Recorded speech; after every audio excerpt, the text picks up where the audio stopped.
Nggak ada suaranya bang. Nggak ada suara, nggak ada suara. Santai, santai, tahan emosi, santai. Nggak ada suara, santai. Oh ya udah nggak usah nggak apa. Iya dong. Ada lagi suaranya. Bukan Junjun. Damlek.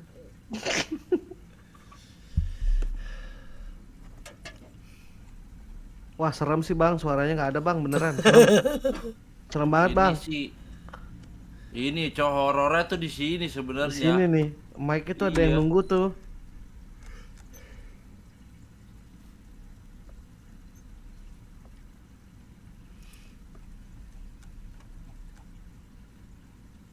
B, mic B.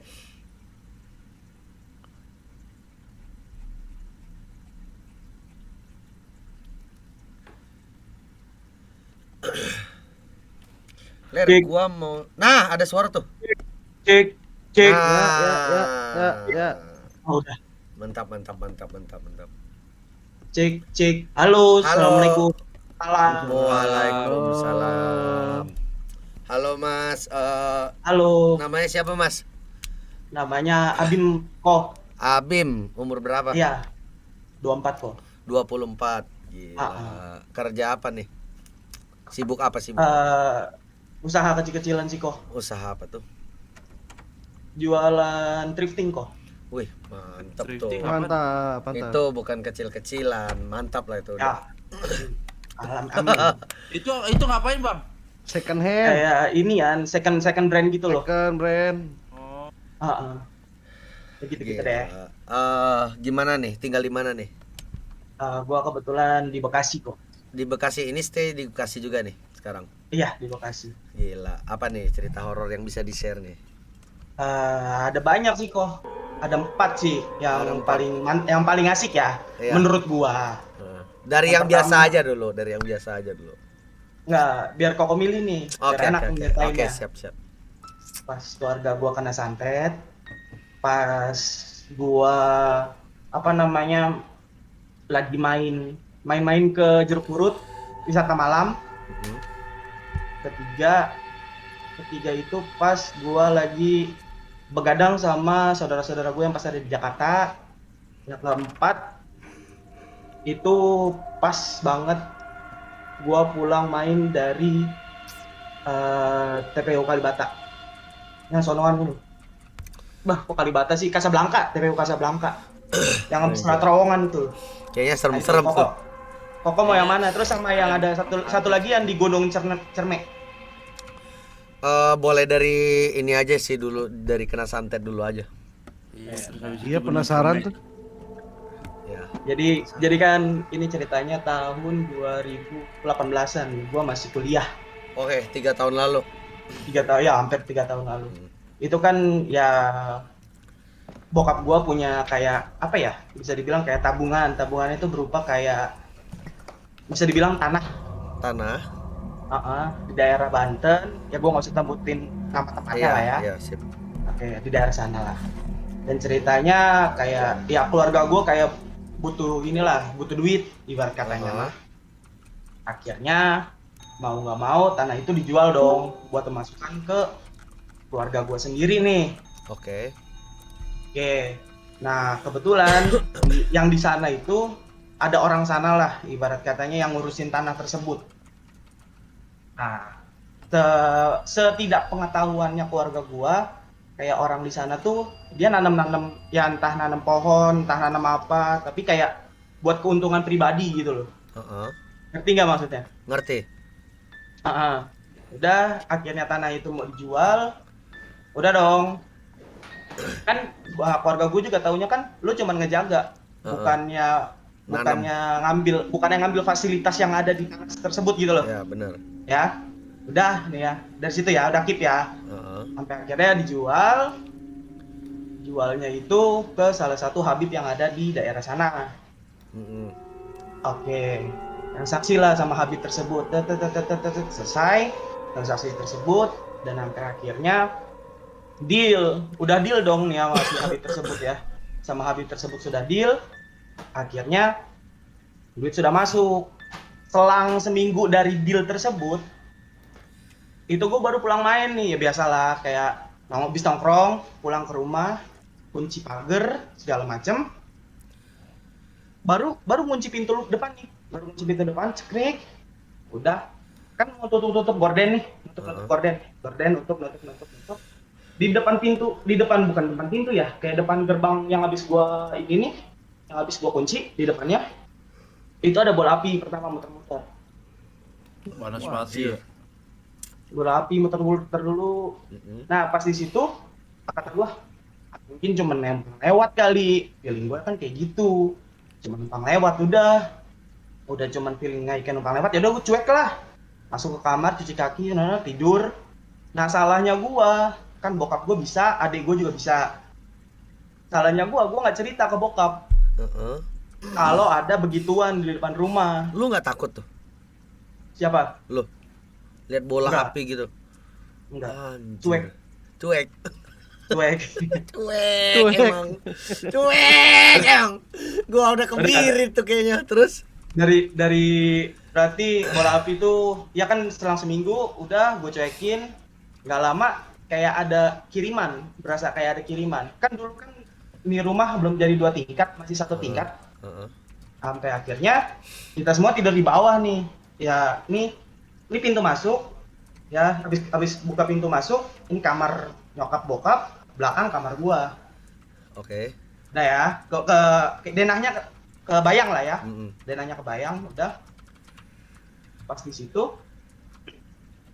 jam sekitaran hampir jam 12 malam, itu malam Jumat tepat di tanggal 1 Suro. Gue lupa 1 Suronya itu di kalau 2018 berarti di tanggal berapa? Pokoknya di malam 1 Suro, pas banget malam 1 Suro. Itu yang namanya kita semua nih tidur, nih kamar bokap, nih kamar gua, kan AC bagi 2 tuh. Ya AC 1 bagi 2 dijebol kan. Ya dijebol. Ya yang di situ gua masih scroll main IG apa segala macam, masih cecetan lah ibarat katanya lah. Masih kebangun. Nyokap bokap gua tidur di kamar depan. Itu tiba-tiba nyokap bokap gua teriak, "Papa!" Yang awalnya itu nyokap gua. Karena kenapa? Itu kasur gede, ya queen. Itu kayak gempa bumi digini. Nah itu pas nyokap gua berasa, akhirnya bangunin bokap gua ambil teriak-teriak. Loh gua juga kaget dong, secara kan jebol AC, kedengeran. Gua keluar, ya takut kenapa-napa dong nyokap dong. Gua gedor-gedor kan kunci ya biasa. Gedor-gedor, "Mah, kenapa mah?" Bokap gua teriak, "Bawa adik keluar dulu ke teras sana," digituin pokoknya. Sama bokap diteriakin kayak gitu. Gua bangunin adik gua ajak keluar dulu. Gua nggak tahu bokap gua ngapain di situ. Nih dari awal udah gua kasih tahu ya, kayak bokap gua bisa gitu loh. Ya udah sampai akhirnya di situ udah selesai kasur yang digobrak-gabrikin. Habis itu bokap gua kepental kena pintu masuk. Itu jadi, suaranya nyaring banget. Pintu masuk tuh kebuka sendiri, iniin bokap lo gitu? Enggak, jadi kan kepental, pintu kan kekunci nih, kekunci nih. Dari gua aja yang di teras bisa denger itu pintu kayak apa ya? Kayak ibarat katanya sorry apa ya, kayak lu didorong. Dar gitu. Iya, kedorong ke pintu. Gila. Itu pintunya langsung rusak. Nggak lama gua bilang, "Pah, kenapa? Enggak, udah tunggu aja di luar." Ya udah, malam itu sampai akhirnya udah selesai. Reda lah ibarat katanya. Gua masuk itu hawa panas banget. Ini kayak ada 2 hawa, ngerti nggak sih? Di luar nih dingin, di dalam nih panas banget. Udah sampai akhirnya gua masuk kamar lagi, tidur. Paginya gua minta cerita sama bokap gua, "Pas semalam kenapa?" Kata bokap gua, "Itu ada kiriman. Itu pocong, bentukannya pocong," kata bokap gua. Gua nggak bisa ngeliat, yang bisa ngeliat cuma adik gua sama bokap gua, tapi gua bisa ngerasa. Itu bentukannya pocong, kain kafannya warna merah. Pocong kan biasanya kayak apa ya? Kalau misalkan orang nggak pernah ngeliat, ya udah pocong kayak seorang. Nah ini kalau kata bokap gua, dia sampai nembus atas nih, atas atap, tinggi banget. Hari pertama ya, teror hari pertama nih ya, ingat ya, ini teror hari pertama nih ya, udah. Selang 3 hari kemudian, ceritanya nyokap gua sore-sore itu lagi inilah, ya biasalah mama komplek di depan komplek, cerita-cerita ngalor itu, sama ibu-ibu komplek lah. Terus tiba-tiba nyokap gua masuk, nggak ada angin, nggak ada hujan, masuk tiba-tiba langsung ke kamar, langsung diem. Kayak pingsan kayak orang pingsan ya, kayak orang pingsan, langsung diem. Udah, bokap gua tiba-tiba juga masuk. Bokap gua ngecek, mas ambilin air hangat, bikinin dulu dong air hangat dong sama gua dong. Terus taruh apa namanya, bak buat kompres, ya takutnya kenapa-napa kan. Buat kompres, bangunin, nyokap gua nggak mau bangunin nggak mau bangun. Itu tuh reaksinya. Nih adik gua nih di kamar gua samping sebelah nih, nggak tahu dia masih bangun apa enggak. Nyokap gua di sana, udah diem di tiduran, nggak mau bangun, cuman jawab, ya apa, kenapa mama kenapa, ditanya sama bokap gua kayak gitu. Itu posisi lo sekeluarga lagi di rumah semua? Iya, lagi di rumah semua. Nggak apa-apa, mama nggak apa-apa kok, kata mama gua. Terus bapak gua diem tapi kayak sambil ngeliatin sesuatu lah, nggak ngerti apa yang diliatin. Udah sampai akhirnya nyokap gue diem itu sekitar hampir lama. Terus sama bokap gue, coba mah gerakin badannya, mungkin bokap gue juga udah feeling lah ya, coba gerakin tangannya, nggak bisa gerak pak, tubuh mama kaku, diem bener kayak diem, nggak bisa digerakin tangan. Jadi nggak bisa ngomong doang gitu ya. Udah sampai akhirnya selesai maghrib bokap gue sholat, gue tetap di kamar. Datang kiriman yang kedua ini genderuwo, kalau kata bokap gue ya. Ini kiriman yang kedua genderuwo, dia datang setelah habis sholat isya. Setelah sholat isya itu ceritanya si bokap gue ini sama si genderuwo bener habis sholat isya, bokap gue sama si genderuwo ini, kalau kata bokap gue lagi tarik-tarikan nyawa nyokap gue. Aduh. Kan nyokap gue udah gak bisa ngapa-ngapain, cuma bisa ngomong doang tapi gak bisa melek gitu. Cuma dia kata bokap gue lagi tarik-tarikan, ya nggak tahu, alhamdulillahnya masih dikasih sehat sampai sekarang. Itu bokap gue udah benar-benar pasrah, kayak ya kalau misalkan mau diambil ya mendingan ambil gue aja deh, jangan istri gue, nggak, katanya kayak gitu. Udah sampai akhirnya gue diteriakin lagi sama bokap gue, disuruh keluar sama adik gue nunggu, tapi kali ini gue nunggunya di depan gerbang, bukan di teras lagi. Udah suruh ke depan gerbang deh. Itu gue nunggu dari habis isya sampai kurang lebih jam 12 malam, nggak boleh disuruh masuk. Itu di dalam rumah bunyi ngabrak kabur, nggak tahu apaan itu deh pokoknya. Tapi nggak ada kayak barang-barang lempar apa ini, nggak ada. Jam 12 masuk tuh nggak ada, benar-benar nggak ada sama sekali. Kan bisa kelihatan ya dari gerbang. Ini kaca, gue kan bisa ngintip gitu kan. Ibarat kata kalau misalkan ada yang kelempar pun juga pasti kelihatan, tapi nggak ada. Udah selesai dari situ, akhirnya gue masuk jam 12 malam. Sama lagi awalnya pintu teras dingin, masuk panas parah. Besokannya nyokap gue sadar bisa melek, tapi setengah badannya nggak bisa digerakin. Jadi yang satu kaku, yang satu bisa digerakin. Sampai akhirnya bawa ke rumah sakit, kata rumah sakit kena stroke ringan. Bokap gua akhirnya ngadu sama gurunya, udah. Harusnya kalau misalnya kalau stroke ringan itu tuh ngomong juga, misalnya bokap gua kan stroke setengah kan. Itu tuh ngomong tuh cuma bisa kayak gini nih. Tapi nyokap gua ngomong lancar kok. Nah itu. Tapi setengah badan nggak bisa digerakin. Bokap gua tuh mas ya di rumah sakit sampai ngomong kayak gini. Iya. Oke. Nah terus. Akhirnya bawa ke rumah sakit, udah di rumah sakit, bokap gua ke guru ngajinya, Nah, minta nanya lah ke kiainya kan, nanya bla bla bla bla bla bla bla bla. Terus kiainya cuma ngomong kayak gini, kamu hebat, itu padahal di depan udah kejebol, padahal aku yang bikin tapi bisa jebol dia. Ini mau aku balikin apa mau gimana?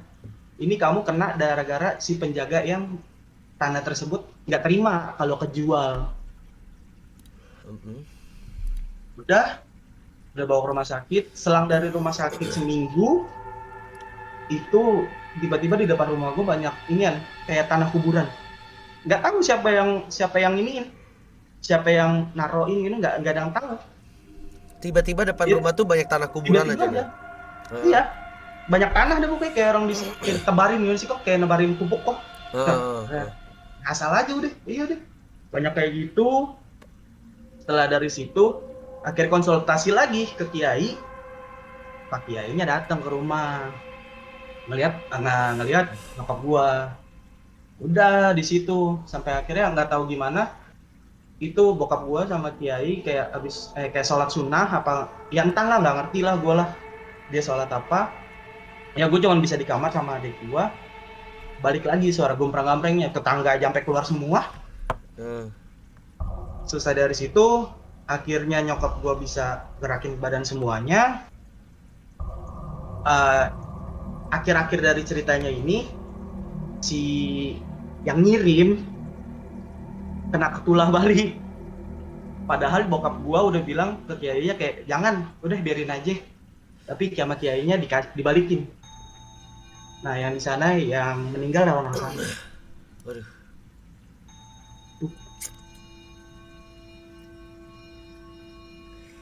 Berarti santet itu emang ada ya sebenarnya?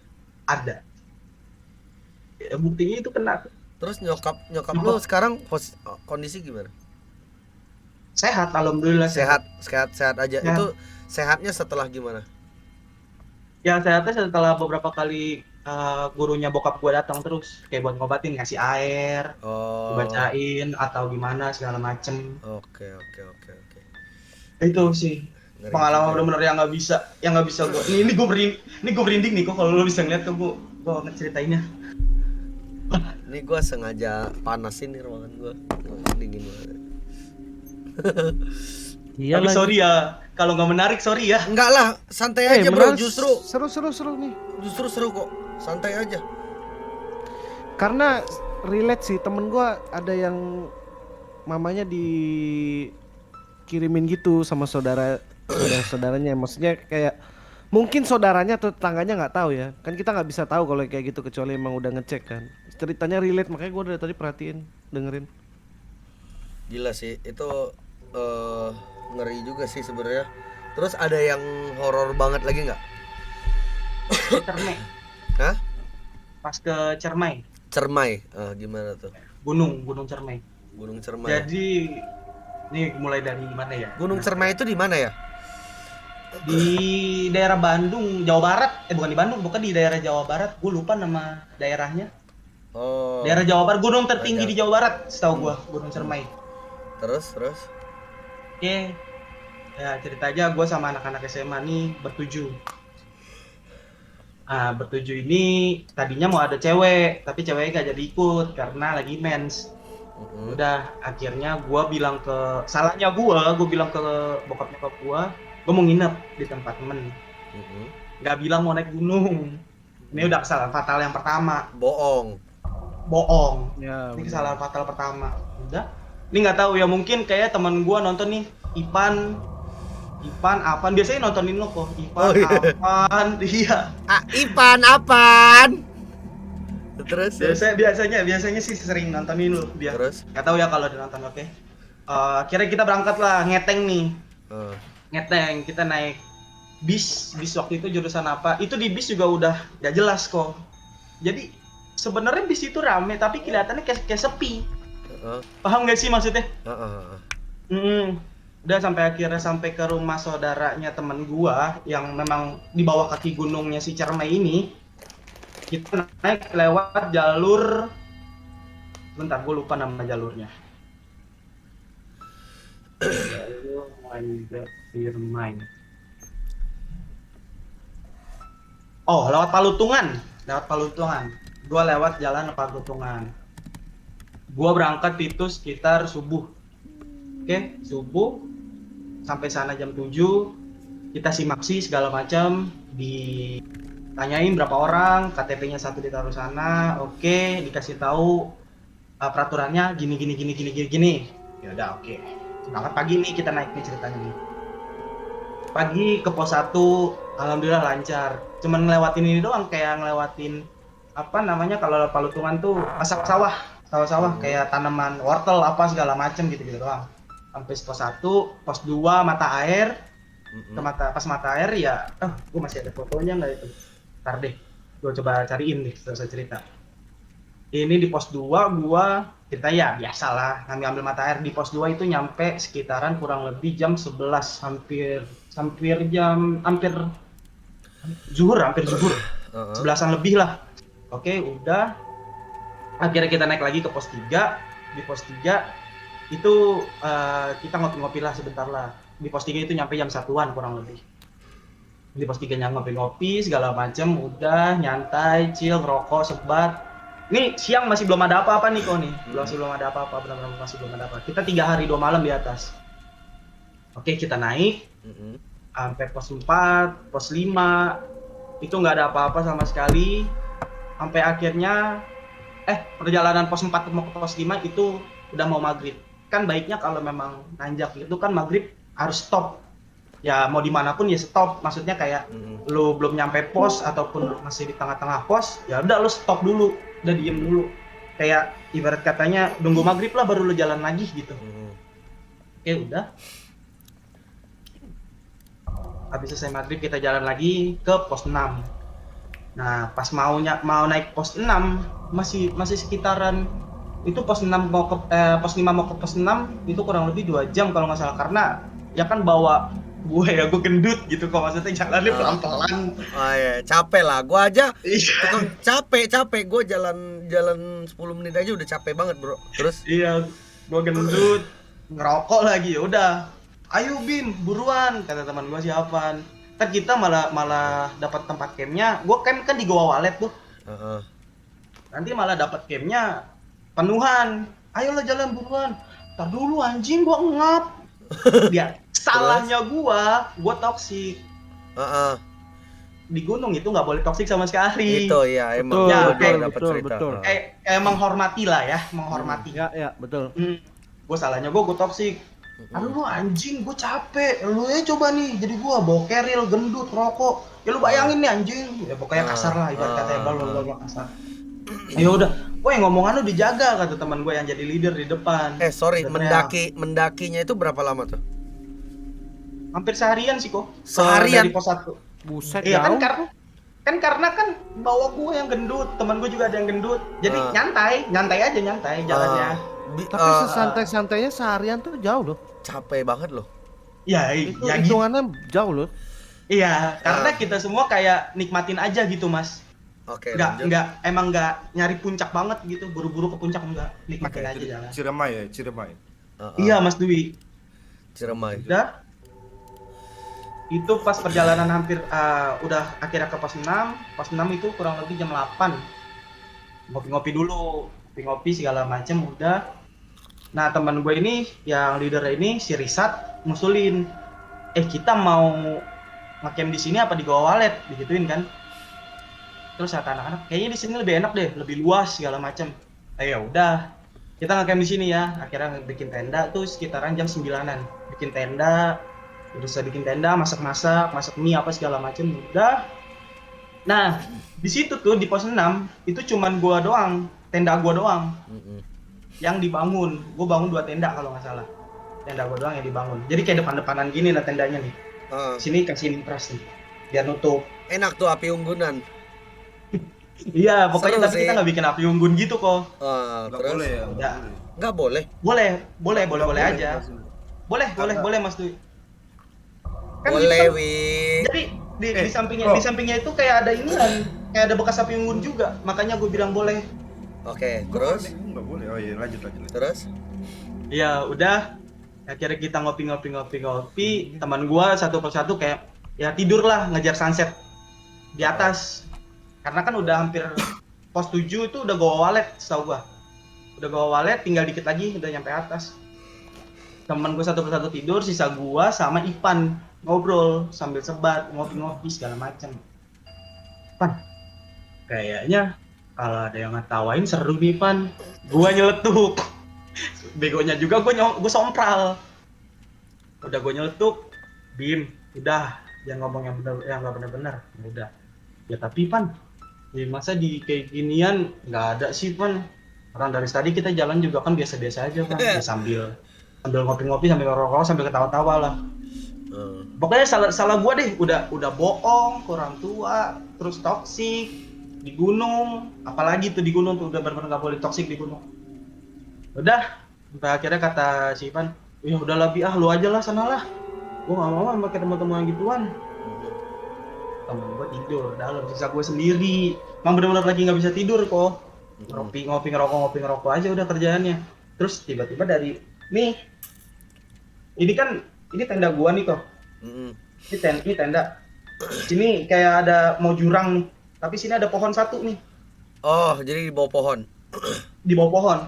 Di sini ada mau jurang, sini pohon satu. Udah. Ya udah gua ngopi-ngopi ngadep ke lapangan yang luas sana, bukan ngadep ke jurangnya, bukan.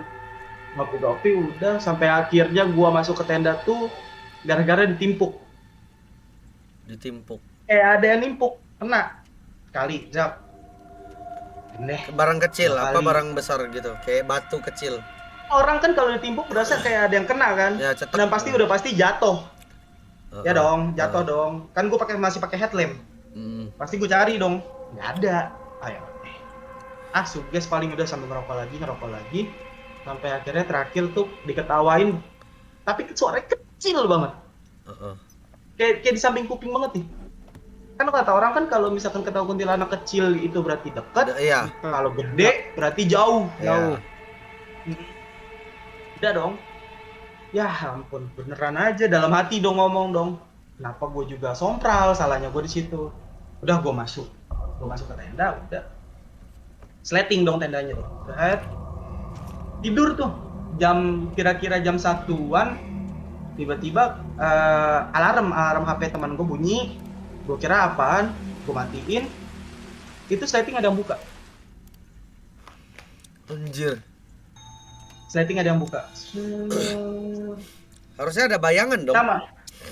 Nggak ada bayangan sama sekali. Kalau orang ada bayangan. Ini nggak ada bayangan sama sekali. Kan ya ibarat kata orang lagi tidur, gimana sih tidur di gunung? Ya udah cuma gini doang kan. Iya. Gua ngeliat sini, aduh dibuka. Gua kayak orang merem tapi ngeliat. Ini udah sipit-sipit gitu. Ya kayak mau melek lah ya. Lagi tidur mau melek tapi kayak berat gitu. Udah. Ya anjing dibuka. Siapa ini yang buka? Pokoknya Blagas Peak manggil teman-teman gua. Saat kan di tenda sebelah kan ada si Risat, Ivan sama teman gua satu lagi. Saat Pan. Enggak ada nyaut. Udah enggak ada yang nyaut. Udah beres nih kata itu. Salah gua nih toksik nih. Udah gua nih. Kira gua tidur lagi. Udah tidur, tiba-tiba hujan. Hujannya ya hujan-hujan rintik-rintik doang tuh, masih rintik-rintik. Berisik tuh. Gimana? Berisik. Enggak. Masih rintik-rintik aja dulu, pelan. Rintik sampai akhirnya deres. Itu yang namanya tenda di situ cuma ada gua doang sama teman gua yang ngecamp. Tenda gua doang tapi nih ibarat ketek kayak digede-gede nih. Anjir. Itu tenda benar-benar kayak kena badai. Pas gue buka sleting, kok nih tenda ada mayem, kok tenda gue doang yang begini. Itu teman-teman gue masih benar-benar tidur pulas, kagak ada yang bangun, cuman gue doang yang bangun. Anjir. Udah sampai akhirnya yang nggak tahu deh itu udah jam berapa, gue nggak bisa tidur. Ya udah, gue pokoknya diem aja deh, tidur gini dong, tidur melek sampai akhirnya pagi. Ya namanya cerita serem kan nggak boleh omongin di atas ya. Emang iya? Iya nggak boleh. Iya nggak boleh. Jadi lu harus diam aja gitu sampai pulang. Sampai turun. Waduh. Itu gue cuma bisa nge-keep doang gitu kok. Dalam hati sendiri udah ler. Kenapa nggak lu barbar aja sekalian ceritain? Udah kebalang diganggu. Lu ceritain habis itu ngajak temen lu begadang bareng, usah tidur sampai pagi. Nggak pulang, Cok. Bener Mas Waduh. Dwi, itu bener Mas Dwi. Mungkin itu sebabnya gua nggak diajak ke gunung nih kali ya sama Eri. Udah kita Lu nggak nahan soalnya. Terus. kita pagi akhirnya start trekking jam 5, teman-teman gue udah pada bangun, start trekking jam 5 naik ke atas. Sampai kita di Goa Walet itu kita nggak dapat sunset. Sunset man ini ya Turun. matahari turun. Nah saya nggak dapat sunrise, kita sampai di Goa Walet taruh packingan barang, taruh carrier apa segala macem, udah hadirin tenda di situ. Kan ada 2 yang boleh ngecamp kalau di atas tuh, sebelum deket Goa Walet sama di Goa Waletnya boleh buka tenda. Akhirnya kita naro, ya udah kita nggak dapet sunrise, kita naik ke atas aja udah santai. Ya udah ngecil di atas, ngobrol-ngobrol apa segala macem, nikmatin. Pokoknya 3 hari 2 malam tuh. Itu hari pertama udah diganggu. Hari kedua siangnya alhamdulillah aman. Pas malamnya, pas di Goa Walet nih, itu ceritanya gue mau pipis. Jadi Goa Walet sama aja nih kok. Dia kayak apa ya? Lapangan. Dia tuh kayak batu tapi mendem ke bawah. Dia lapangan bentuknya. Di sini di lapangan. Gimana ya gambarinnya? Nih. Ini lapangan nih berat katanya. Terus di sini ada goanya gitu nih. Di sininya nih. Kayak ada goanya. Di situ ada air tapi airnya cuma netes-netes doang. Udah. Malam kedua gue mau kencing. Gue minta temenin sama teman gue si Risat. Sat, temenin yuk kencing, lu mau kencing nggak? Iya, gue juga mau, Bi. Masuk ke goa nih. Nggak terlalu dalam sih, nggak terlalu dalam masuk ke goa pokoknya. Udah numpang, pipis di situ. Itu kayak ada yang bisikin kayak gini. Nggak kependem suara lu. Kamu ngapain kencing di sini? Oh, anjing. 2 kali di kuping gua sama Risat. Nih kan gua samping-sampingan gini nih. Nih, kayak orang ngomongnya di tengah-tengah sini nih. Terus langsung gue nengok. Sat, dengar. Dengar. Ya udah, minta maaf dulu, Bim, minta maaf kata Risat. Ya udah kita akhirnya minta maaf. Udah. Kita minta maaf, kita balik lagi ke tenda. Makan-makan lah, have fun segala macam. Udah asik. Akhirnya kita semua habis selesai makan, tidur. Besoknya kan mau turun. Kita semua tidur, udah tidur. Itu sekitaran jam, gue nggak ngelihat jam pokoknya gimana, itu gue kebangun lagi ada yang bisikin gue, kamu mau pulang atau mau tinggal di sini? Waduh. Itu gue udah scare loh, demi Tinggal, Allah nih gue Bang. rinding nih. Terus Gue rinding nih. Auto balik. tapi Takut sumpah. kalau Udah digituin. Terus ya udah, ya mau nggak mau dong bilang dong, saya mau pulang, saya masih pengen pulang. Tapi gue ngomong yang pelan aja karena teman-teman gue udah tidur kan. Gue tidur lagi, gue coba mermin. Akhirnya gue kayak mimpi kok. Gue mimpi tuh kayak ketemu sosok perempuan, cantik banget. Wah, tapi gue nggak bisa ngeliat mukanya, tapi cantik. Terus dia bilang, kamu kenapa? Kok kayak gini di tempat saya? Omongan kamu kok nggak dijaga? Nih ke gue sendiri kenanya. Gue nggak bisa ngomong, kayak mulut gue kekunci, tapi gue cuma bisa ngangguk, terus sama kayak nyesel, diem aja. Diem aja. Udah pokoknya habis selesai mimpi itu, nggak tahu tiba-tiba pagi-pagi gue dibangunin, gue di luar tenda. Hah? Gue di luar tenda. Kayak gue dipindahin, tapi gue di luar tenda. Gue deket si goanya itu. Gue lagi tidur. Flicker. Tapi tenda lu kekunci posisi. Kunci. Orang pagi-pagi gue dibangunin sama teman gue. Bim, udah pagi. Ayo turun, pulang. Bim, kok lu di luar? Bim. Lalu gue bangun. Gue diem dong, linglung dong. Kok di luar? Kok deket gua? Kata gue. Pas lu dibangunin itu posisi tenda lu kekunci apa enggak? Udah pagi kok. Iya, pas paginya dikunci enggak? Nggak tahu. Nggak Kan tahu. gua di luar. Enggak ya. Nggak tahu. Gua kan di luar gua. Oke. Terus? Udah. Akhirnya kita turun. Nah, pas selesai gua walet mau ke gua walet tuh pos 7, pas mau turun pos 6 itu kan batu-batuan semua tuh, batu-batuan pasir apa segala macam. Teman gua semuanya satu-satu pada main sesorodotan. Tau sesorodotan gak sih kok? Enggak, seserodotan tuh rosotan. Rosotan ya, kayak merosot gitu loh. Heeh. Teman gue yang pertama aman, kedua, tiga, keempat, sampai akhirnya gua kan gue pakai sepatu gunung tapi licin, sama bokernya lumayan berat. Gue ikutan dia nih ini gini nih kok nih, set nih sini udah jurang, teman gue di sini Heeh. ditarik tas gue sama teman gue. Itu kalau gue nggak ketarik tuh sama teman gue tuh ya nggak tahu, gue nggak mungkin bisa cerita di sini. Kalau Ivan nonton, thank you Ivan-nya udah narik tas gua, Ivan, thank you. Turun. Kalau enggak lu meluncur dong ke jurang. Iya. Kalau enggak gua meluncur ke jurang. Bawa GoPro. Enggak gitu konsepnya, enggak gitu. Terus Itu konsepnya, enggak gitu. Woi bro, gua nyebur jurang. Mantap bro.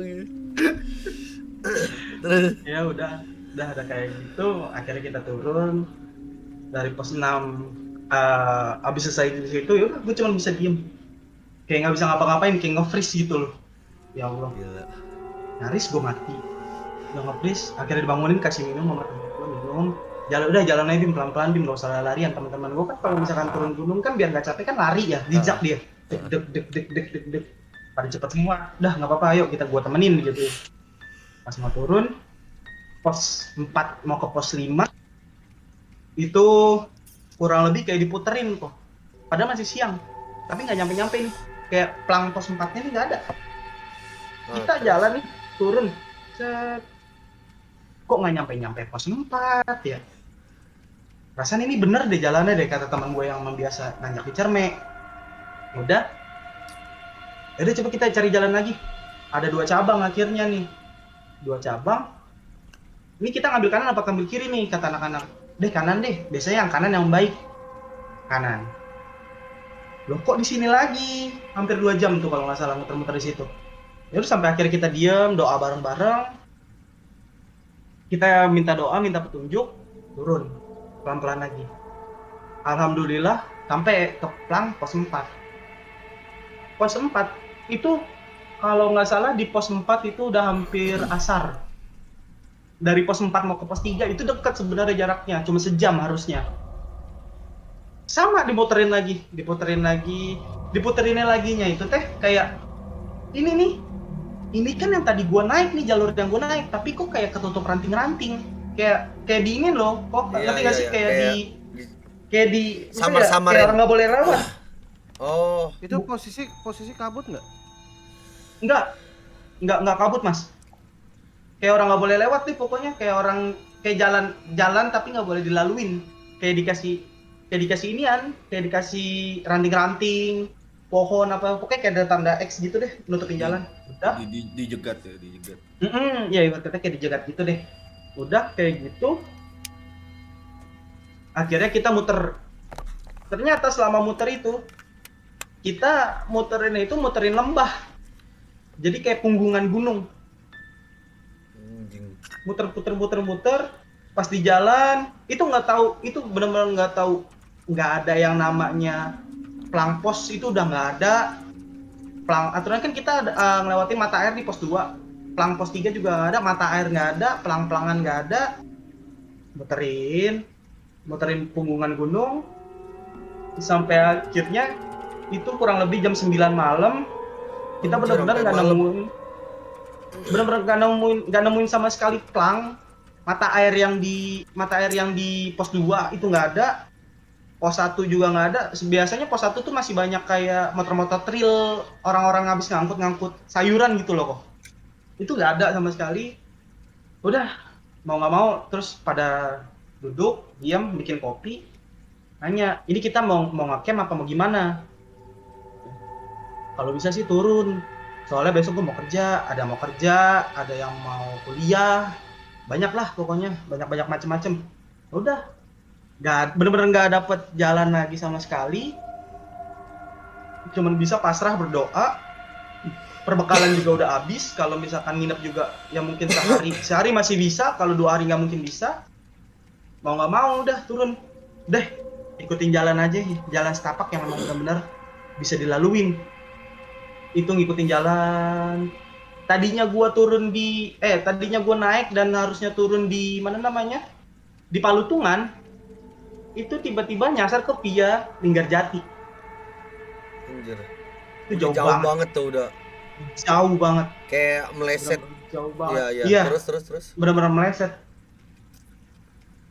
Itu yang namanya di jalan pas kita belum jalan sama sekali, kita baru mau bangun, selesai ngopi, selesai tenangin pikiran, tiba-tiba ada suara auman dari atas, kenceng kayak suara macan gitu. Ya cuman gua nggak tahu gua yang halu doang apa gimana, tapi gua sama teman-teman gua di sini ini pada diem semua, lihat-lihatan kayak ibarat katanya ngasih sinyal, lo denger nggak? Itu teman-teman gue pada pasang matanya sama semua. Oke, ternyata pada denger, mereka semua pada kayak ngasih sinyal, iya tahu. Oke, udah, yuk jalan yuk, Bismillah, jalan. Sampai akhirnya itu ketemu sama satu pedesaan, bukan kayak pedesaan ya, dia kayak hampir sawah-sawah gitu juga, sama kok, sawah-sawah, sama kayak yang pas kita lewatin pertama kali nanjak di pos 1. Gua kira itu kita turun, benar-benar turun, turun kayak ya udah gua naik di Palutungan, turun Palutungan. Ternyata enggak, pas nanya ke base camp, Pak, ini base camp apa ya Pak ya? Ini Linggarjati Mas. Loh, kok Linggarjati? Teman-teman gua pada kaget semuanya nih. Terus bapak-bapak yang di base camp nanya, emang kamu naik via apa? Saya naik via Palutungan. Kok bisa ke Linggarjati? Bapaknya heran. Disuruh masuk semuanya. Udah duduk, dikasih minum. Habis dari situ, baru semuanya bisa itu cerita. posisi masih malam? Nyampe Linggarjati subuh. Subuh, masih jalan dong? Subuh. Enggak, udah di bawah, udah di base camp. Akhirnya sampai base camp itu subuh.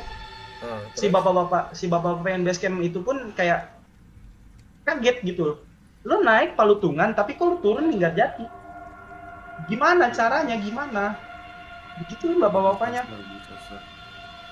Bapak-bapak yang di bawah, yang di base camp sampai bingung. Udah kita disuruh minum teh. Udah selesai minum teh, akhirnya semua baru pada ngomong bicara lah. Bi, pagi-paginya tuh, Bi kok lo bisa sih Bi? Malam kan lo tidur di tenda, kenapa pagi-pagi lo deket gua? Itu anak-anak pada bingung semuanya tuh. Lah, gua nggak tahu. Terus gue ceritain yang gue dimimpiin, apa segala macem. Dan gue akhirnya ngomong di situ sama teman-teman gue. Sorry nih sebelumnya kalau misalkan emang gue di atas toksik. Dan gue juga bilang ke orang tua, gue cuman nginep di rumah teman gue, nggak manjat ke atas. Si anak tolol, udah pokoknya gue ditolol-tololin di situ. Kata bapak-bapaknya itu, Mas, kamu beruntung masih bisa dipulangin, masih bisa sampai ke sini. Kemarin ada kejadian juga kayak gitu. Dia kita sar selama 7 hari itu nggak ketemu sama sekali. Kejadiannya persis saya kayak Mas. Terus 7 hari itu gimana tuh? Nggak ketemu, ya udah dinyatakan hilang. Waduh. Itu gue berarti ya alhamdulillahnya kayak gue masih dikasih kesempatan buat pulang ketemu keluarga. Alhamdulillah. Karena emang salahnya gue juga sih di situ. Itu sih pengalaman yang nggak mau lagi gue. Ngeri sih, intinya bisa sampai rumah. Iya benar. Iya. Kalau nggak sampai rumah, wah nggak pulang cok lu. Aduh. Gimana? Udah cukup atau gimana? Ngeri sih. Tapi Ngeri. wah. Tapi bentar gua ambil nafas dulu.